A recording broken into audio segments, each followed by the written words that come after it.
Bonjour à tous, bienvenue dans votre journal de l'été. Dans l'actualité ce soir, changement de programme pour les Franco-Gourmandes. À la surprise générale, les organisateurs du festival l'ont annoncé hier soir sur les réseaux sociaux. Les concerts prévus sont annulés, l'emplacement modifié et l'entrée sera finalement gratuite. Romain Delville. Les Franco-Gourmandes devaient se tenir du 15 au 17 septembre, avec une scène musicale au parc Sainte-Radegonde.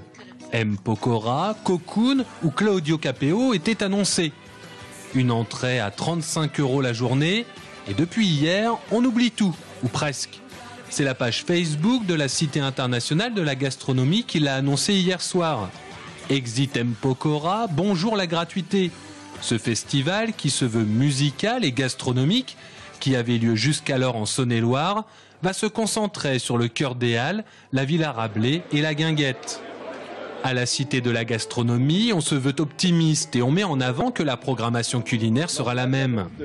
Une décision qui n'émeut pas, voire ravit, le conseiller municipal d'opposition Emmanuel Donny. L'opérateur qui devait organiser cet événement nous faisait vraiment les poches. C'est-à-dire qu'il réclamait 30% de son budget, c'est-à-dire 350 000 € pour organiser ce concert, alors que, comme exemple, on peut reprendre Terre du Son, c'est 7% de subvention publique. Donc là, on était bien loin de ce qui se fait habituellement, et 350 000 €, c'était vraiment faire les poches des collectivités.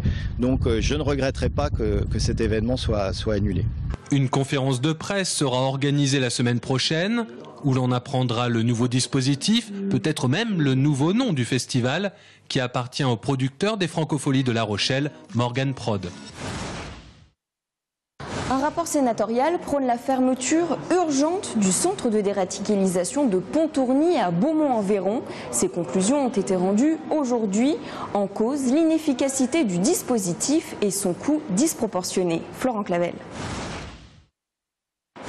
Leur rapport intermédiaire publié en février était assassin pour Pontourny. Résultats inexistants et erreurs de casting qui ont plombé les premiers mois de fonctionnement du centre de déradicalisation. Esther Benbassa et Catherine Troendlé ont rendu public aujourd'hui leurs conclusions définitives. Sans surprise, les sénatrices EELV et LR préconisent la fermeture du centre, faute de résultats.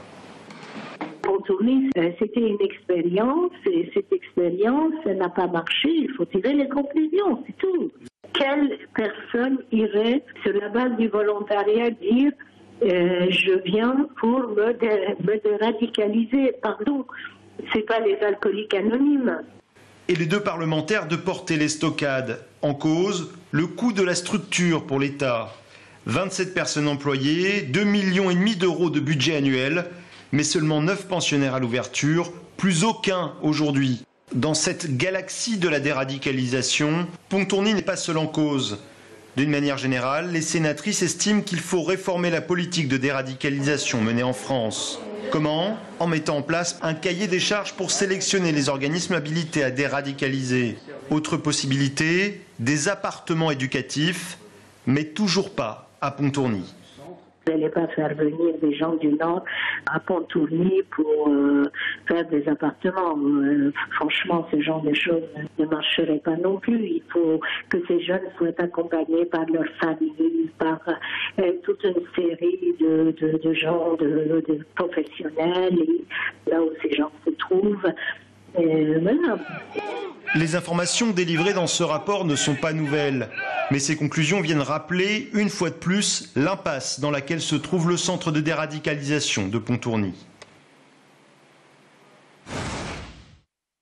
Et puis en bref, cette collision ce matin à Tournord entre un jeune cycliste et le tramway. L'accident s'est produit au niveau de l'arrêt Copé, avenue de l'Europe. L'adolescent de 14 ans est resté coincé sous la rame avec son vélo. Après intervention des pompiers, il a été transporté à l'hôpital Clocheville. Son pronostic vital n'est pas engagé. La commune de Neuville-le-Roi poursuit son combat devant le Conseil d'État. Objectif, faire annuler l'arrêté de la préfecture d'Indre-et-Loire validant la fusion des communautés de communes de Gâtine et Choisy et Pays de Racan. Derrière ce pourvoi, l'inquiétude de voir les intérêts économiques de Gâtine et Choisy privilégiés étant une unité urbaine plus développée avec 15 000 habitants. Décision du Conseil d'État dans les prochaines semaines. Et puis un mot de sport avec le match nul hier à Loches du TFC face à Châteauroux. Le but tourangeau a été marqué par la nouvelle recrue Boisa. Prochain match amical prévu samedi à Saumur face au SCO d'Angers. Et enfin, on connaît le taux de réussite au bac cette année en Indre-et-Loire, 90,6%, mieux que le niveau national et meilleur taux départemental pour l'Académie d'Orléans-Tours. Vous les attendez sûrement avec impatience. Les festivités de la fête nationale démarreront dès demain dans la région. Alors où et quand voir les feux d'artifice en Touraine et Loir-et-Cher? La réponse avec Aurélie Renaud. Mode d'emploi si vous souhaitez assister aux festivités organisées dans le cadre de la fête nationale. Tout d'abord le 13 juillet à Blois, rendez-vous à 23 h où le feu d'artifice sera tiré depuis les bords de Loire. Pour accéder au centre-ville transformé en fan zone, vous devrez passer par l'un des 15 points de fouille et de contrôle. À Saint-Cyr-sur-Loire, toujours le 13 juillet, après une retraite au flambeau, direction les bords de Loire où aura lieu le feu d'artifice à 22 h 45. La fête se prolongera avec un bal sur l'esplanade des droits de l'enfant. Le 14 juillet, dans le Loir-et-Cher à Vendôme, rendez-vous au Grand Pré, rue Geoffroy-Martel pour le feu d'artifice à 23 h et à Romorantin, direction le plan d'eau de la pyramide à 23 h également. En Indre-et-Loire, à Chinon, le feu d'artifice aura lieu à 23 h à la pointe du camping. À Loches, cette fois, ce sera au stade Leclerc, toujours à 23 h. À Amboise, il sera tiré face au château sur l'île d'Or. Et à Tours, enfin, rendez-vous sur les bords de Loire qui se prêtent bien au spectacle nocturne. Le feu sera tiré depuis l'île Simon à 23 h. Compte tenu du contexte d'état d'urgence, un périmètre de sécurité sera délimité au niveau de la place Anatole France et Choiseul avec 12 points d'entrée où vous serez fouillés. Les accès à la Guinguette et au pont Wilson seront limités en termes d'affluence. Les organisateurs vous conseillent de privilégier les transports en commun. La circulation du tramway sera coupée entre 22 h 15 et 23 h 45. Une idée originale pour occuper vos adolescents pendant les vacances scolaires, les ateliers d'initiation à l'archéologie. Ils ont lieu tout l'été dans le sud de la Touraine, au Grand Pressigny. Techniques de fouille, instruments de recherche et histoire, Audrey Champigny vous dévoile les secrets de ces stages. Des silex qui remontent au néolithique, il y en a encore plein, enfouis dans ces petits carrés de terre à l'Archéolab d'Abilly.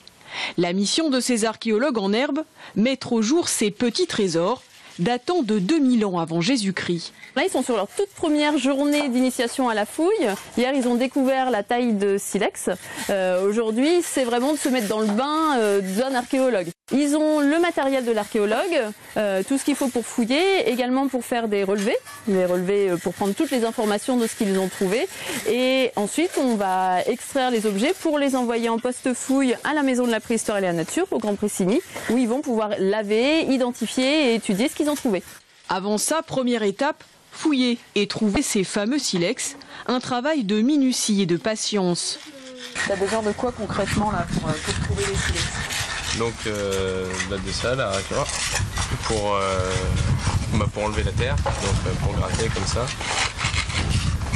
Du pinceau pour voir ce que je suis en train de dégager. De la brosse pour enlever la terre. Je suis en train de faire le relevé.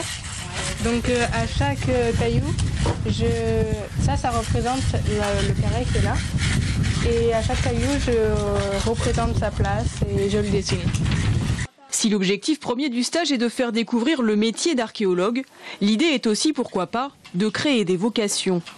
Le fait de découvrir des objets enfouis depuis des années, de découvrir l'histoire sur le terrain, quoi, c'est...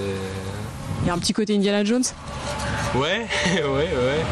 Le stage, organisé par l'association Patrimoine Vivant en Claise-Tourangelle, dure une semaine et coûte 370 €. Avis aux amateurs, il reste encore quelques places pour celui de la première semaine d'août. Voilà pour l'actualité de ce mercredi 12 juillet. C'est la fin du journal. Je vous souhaite une excellente soirée.